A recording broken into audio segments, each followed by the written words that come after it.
Hey there everybody, I'm Mark Riley. I'm back with another how to draw a lesson, and I'm going to go ahead and just jump into it. This is a lesson on how to draw a realistic eye.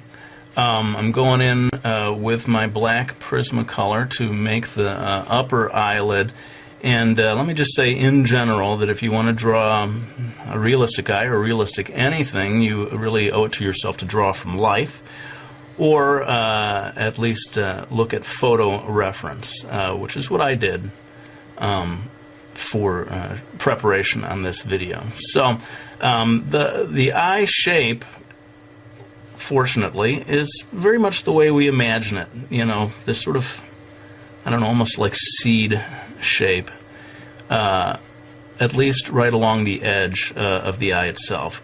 Of course, everyone knows that there's this sort of section here on the inside of each eye that comes out,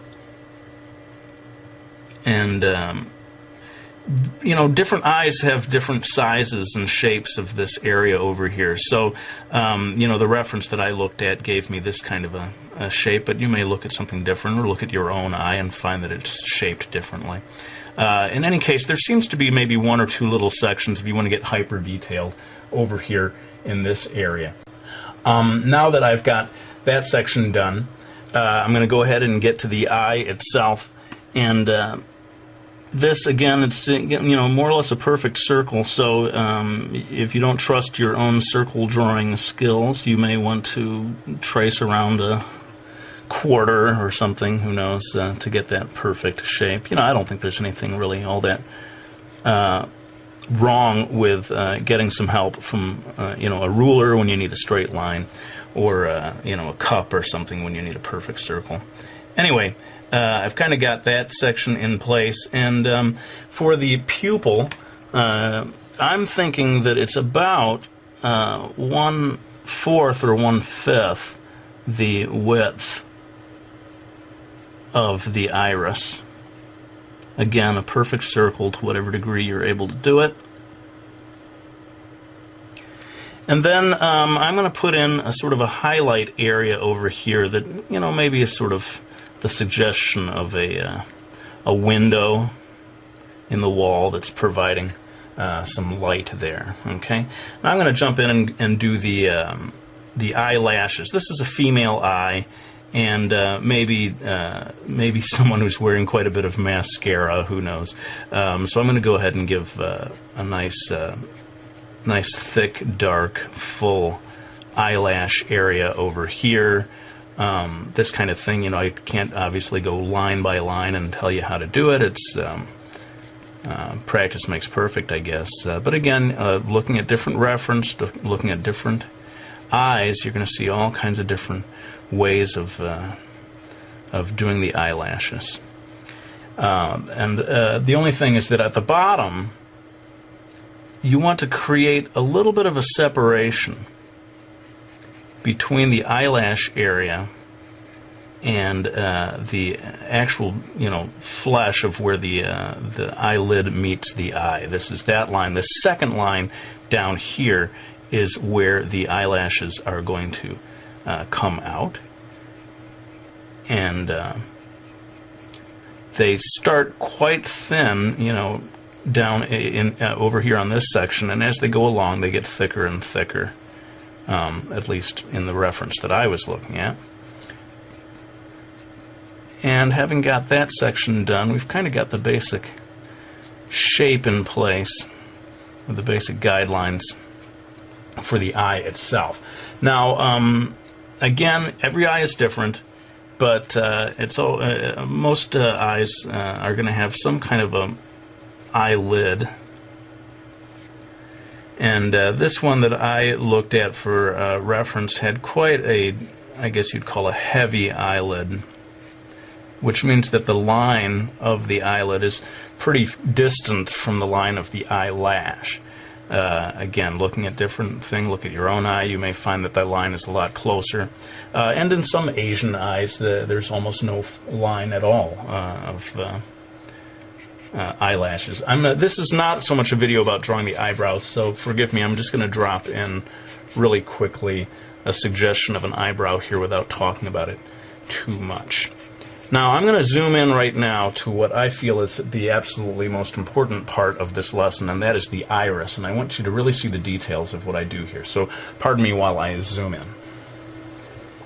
Now, getting a good iris illustration done is the real key to making a super realistic, almost photorealist looking eye.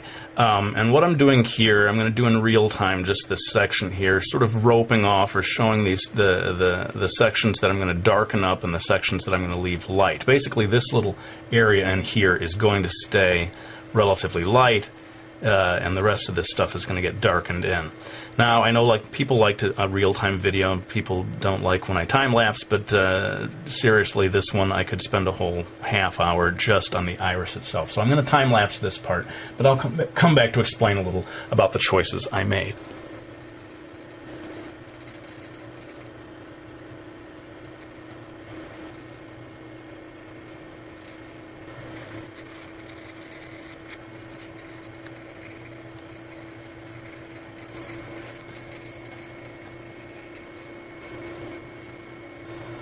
Alright, so you can see where the key to getting a nice shiny looking eye is getting this nice window shaped highlight, although it doesn't have to be window shaped, it could be sort of circular or any number of shapes, but make sure that you keep it nice and white and that you darken the area near the highlight, and that helps it pop and makes the whole thing look shinier.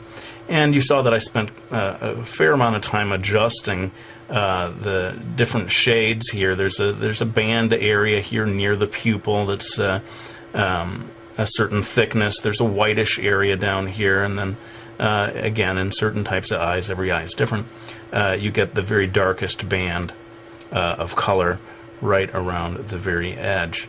I'm going to go ahead and jump in here and very quickly darken this area in of the eyelashes. Again, this is maybe a female eye, someone who's wearing quite a bit of mascara. And with that, we're starting to come into the home stretch on this video. And again, to keep things a reasonable length, I'm going to have to do some of this in time-lapse. But hopefully it won't be anything that you couldn't follow along with. Basically, I'm going to be adding shading to make the whole thing look a little more 3D. And again, I'll come back to explain a little bit about the choices I made.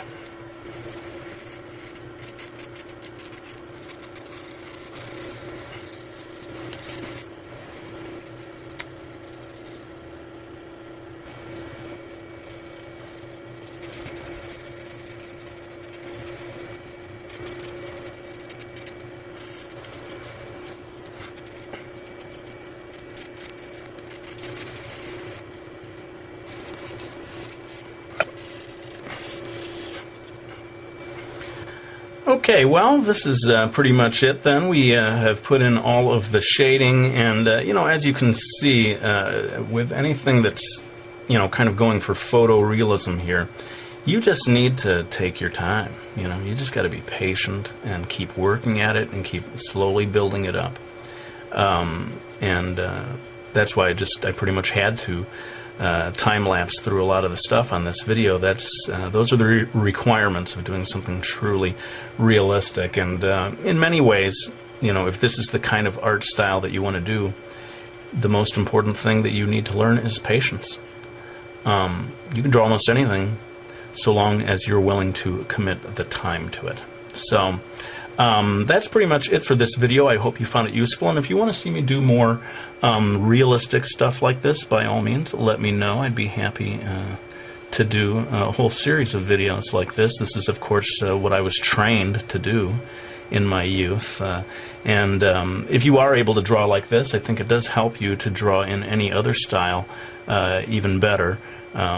Or to, just bring something extra to it, whether it's the manga style or even just a cartoony style. If you know how to draw this way, you're going to be able to draw in any style at a higher level.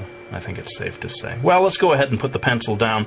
I hope you all enjoyed watching this video. I won't show the cover of the book, but I do want to thank people for buying my Miki Falls series or any of my books. I really do appreciate your support. It means so much, and it does allow me to keep doing these videos.